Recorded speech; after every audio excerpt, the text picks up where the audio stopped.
Bismillahirrahmanirrahim. Assalamualaikum warahmatullahi wabarakatuh.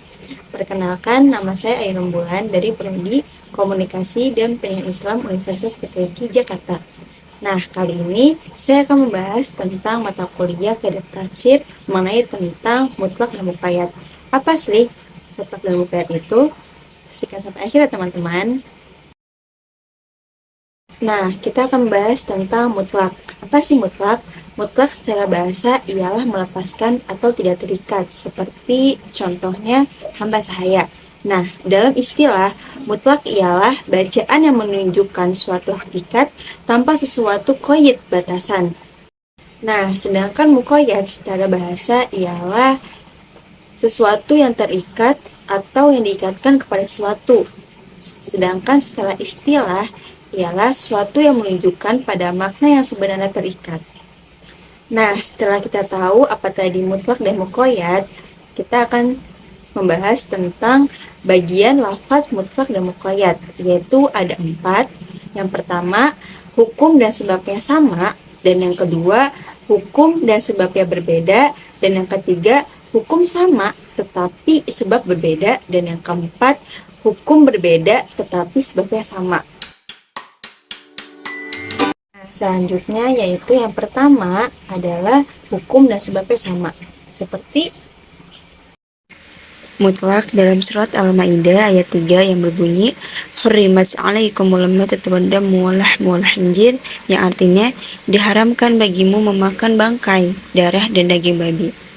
Kemudian adapun muqayyad dalam surat Al-An'am ayat 145 yang berbunyi Qul la ajidu fima uhiya ilayya muharraman ala ta'imin yat'amuhu ila ayyakuna maitatan aw daman masfuhan aw lahmal khinzir, yang artinya katakanlah tiadalah aku peroleh dalam wahyu yang diwahyukan kepadaku sesuatu yang diharamkan bagi orang yang hendak memakannya kecuali kalau makanan itu bangkai atau darah yang mengalir atau daging babi.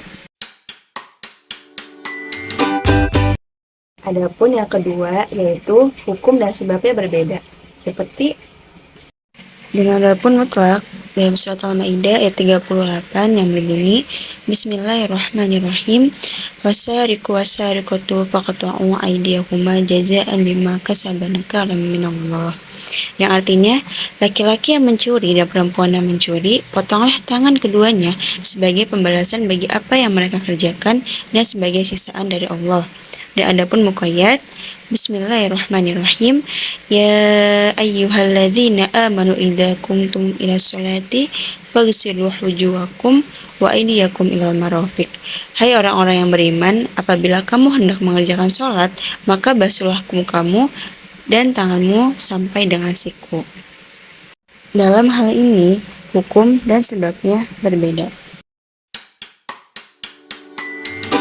adapun yang ketiga, hukum sama tapi sebabnya berbeda. Seperti dan mutlak dalam surat Al-Mujadalah ayat 3 yang berbunyi Bismillahirrahmanirrahim walladzina yuzahiruna min nisaihim thumma ya'uduna lima qalu fatahriru raqabatin minan qabli ayyatamasa, yang artinya orang-orang yang menjihad istri mereka kemudian mereka hendak menarik kembali apa yang mereka ucapkan, maka wajib atasnya memerdekakan seorang budak sebelum kedua suami istri itu bercampur.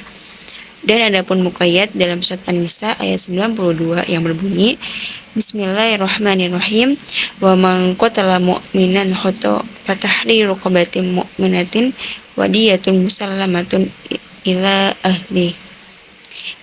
Artinya, barang siapa membunuh seseorang yang beriman karena tersalah, hendaklah dia memerdekakan seorang hamba sahaya yang beriman serta membayar tebusan yang diserahkan kepada keluarganya si terbunuh itu.